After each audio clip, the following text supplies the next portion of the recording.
శ్రీమాత్రే నమః. ఈ స్తోత్రం చదివిన వాళ్ళ ఇంట్లో బాధలు ఉండవు, దీర్ఘకాలిక వ్యాధులు ఉండవు, మనశ్శాంతి లభిస్తుంది, శత్రుపీడ కూడా తొలగిస్తుంది.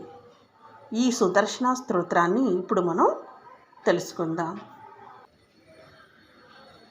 విష్ణుచక్ర నమస్తేస్తు విశ్వరక్షణ దీక్షిత నారాయణ కరంబోజ భూషణాయ నమోస్తుతే.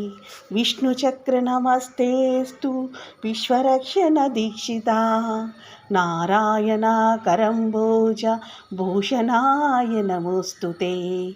యుద్ధేషు అసురసంహార యుద్ధేషు అసురసంహార కుశలాయ మహారవా కుశలాయ మహారవా. సుదర్శన నమస్తుభ్యం భక్తానం ఆర్తినాశనే.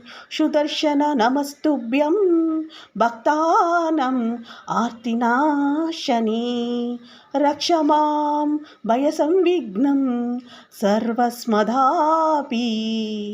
రక్ష మాం భయసంవిఘ్నం సర్వస్మదాపి కల్మషాత్. స్వామీన్ సుదర్శన విభో ధర్మతీర్థే సదా భవాన్. స్వామీన్ సుదర్శన విభో ధర్మతీర్థే సదా భవాన్.